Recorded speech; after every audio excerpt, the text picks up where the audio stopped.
Well, two institutions put their heads together and came up with a way to bring higher education to some of the most marginalized people in central Illinois. And those are people who are, in fact, incarcerated. Education does give you new ideas and it makes you think differently. And that's called the Education Justice Project, and it's a college in prison program run by the University in Illinois. And WCIA3's Renee Cooper actually attended one of these classes at the Danville Correctional Center. Renee, this was actually one of the very first times allowed in a state prison since the pandemic was first reported. Your local election headquarters. It's the day after the election, and people all across the state went to the polls to vote for mayors, city council members, including referendums. Thanks for joining us this morning.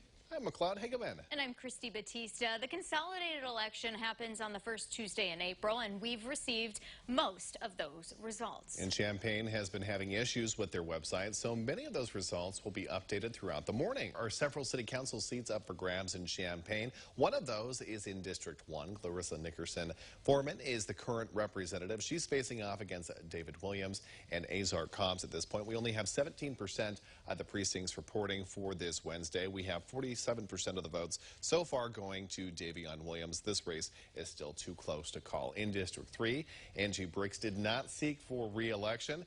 Danny Iniguez and Matt Sullard are vying for the same spot. 33% of the precincts reporting so far. We have 55% of the votes going to Danny Iniguez.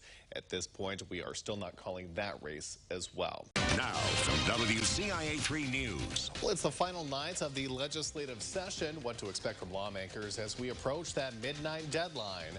Plus, remembering the brave men and women who have really sacrificed so much. How veterans were honored this Memorial Day. And it's not post-pandemic just yet, but many people are coming together as more Illinoisans get vaccinated. Why this Memorial Day is so different. You're watching your local news leader. This is WCIA3 News at 10. Illinois has been a leader in voter rights. We don't want to suppress voters here. The midnight deadline for the legislative session is nearing, and lawmakers have a lot to discuss. Thanks for joining us tonight. I'm Macleod Hageman. Jessica has the night off. Well, Illinois could make some major changes to election laws. The House and Senate are moving to postpone the March primary and to expand voter access in high schools and jails. Our Capitol Bureau Chief, Mark Maxwell, is covering the latest developments from Springfield ahead of tonight's deadline. Now, Mark, a lot of changes were actually introduced during the pandemic. And Mark, there's certainly a lot happening at the State House tonight. Where do we stand on a new clean energy bill? And Mark, we also know the House and Senate promised stricter ethics laws to crack down on some of that corruption as well. Any update on that tonight? And another big topic up for debate tonight includes those FOID cards. Is there any word on whether fingerprints will be required or where that stands? All right, Mark, thank you so much. Also from the Capitol tonight, Illinois is the first state to ban police from using deceptive practices to get a confession from kids for crime. Now, it stops police from lying to kids to get information on a case. Supporters say the practice leads to false or incorrect confessions a lot of the time. And it did pass with bipartisan support in the House and the Senate there.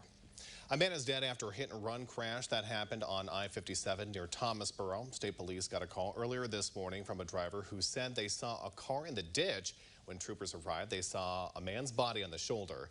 The coroner identified him as 32-year-old Kendrick Jones of Little Rock, Arkansas. If you have any information, please call police.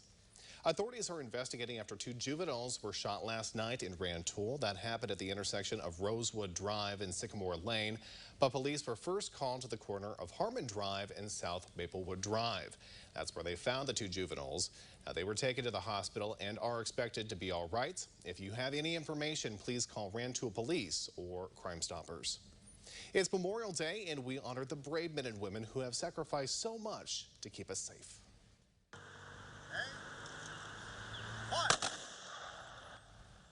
And people throughout central Illinois honored veterans during services for today. One event at East Lawn Cemetery in Urbana brought quite the crowd. American Legion members shot into the sky and taps were played to remember these hometown heroes. Ceremonies also took place in Champaign, Danville, Springfield, Mattoon, and Gibson City.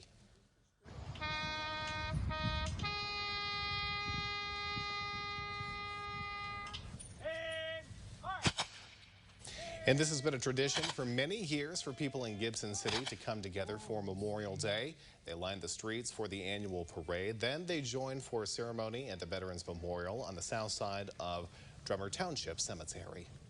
As more people get vaccinated, family gatherings are making a comeback. Many people had the chance to be outside with friends and family this Memorial Day.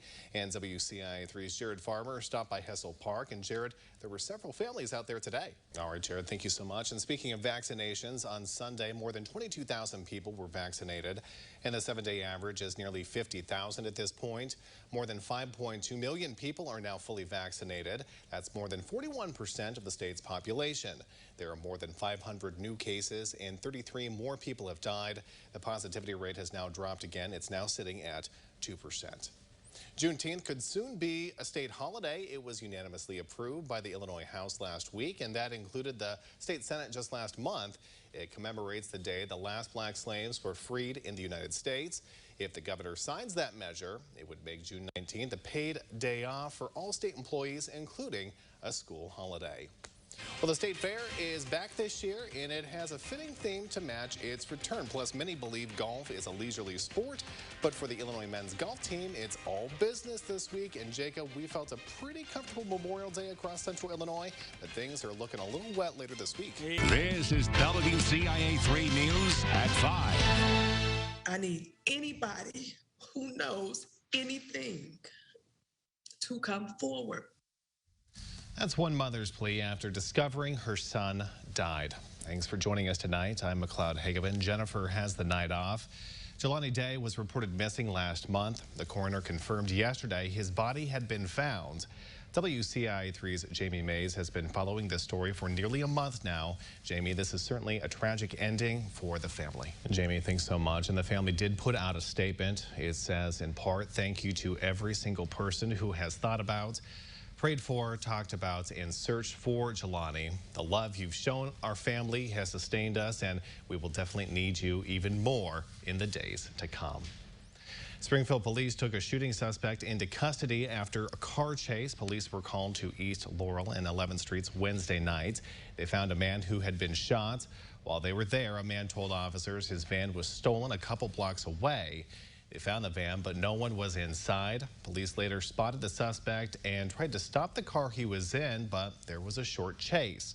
Police eventually caught 24-year-old Marquand Bohr. He was arrested for the shooting and stealing the van. The driver of the car, Queen Chapman, was also arrested. A pedestrian was hit by a car and killed in Springfield. It happened at the intersection of Cherry and MacArthur. Witnesses say they saw a driver hit the 37-year-old man, and then they took off. Now, he was taken to the hospital, but later died. An early morning apartment fire is under investigation at this point. Crews were called to Church Street between Prospect and North Dew Street in Champaign just after 1 o'clock. Firefighters say they doused the flames in a second-story unit. Nobody was home. A firefighter was taken to the hospital.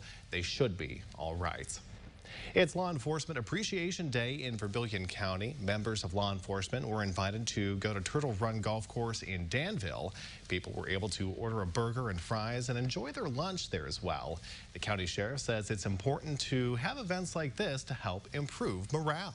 The event is put on by the county board and the Danville mayor's office. This is the 5th year for that event. Last year's event was canceled because of the coronavirus pandemic.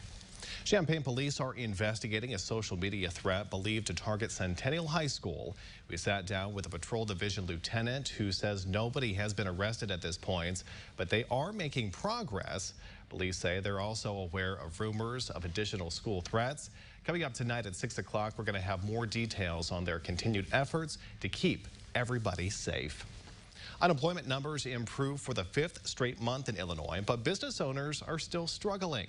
WCIA3's Cole Henke joins us live from our Capitol newsroom tonight. Now, Cole, many business owners say they're still trying to find some help. Certainly some good news to share tonight. And the drop in numbers across central Illinois was significant. Springfield's unemployment rate dropped by 2.6% since last September. Decatur's fell by 2.5%. Champaign-Urbana's dropped by 1.4%.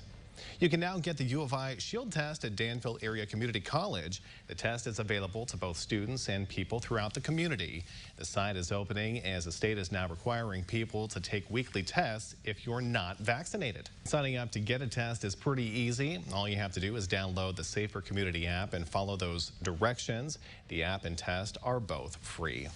And here's a look at the latest coronavirus numbers across the state at this point. There are more than 3,000 new cases and 40 more people have died. The positivity rate has dropped to 3.7%.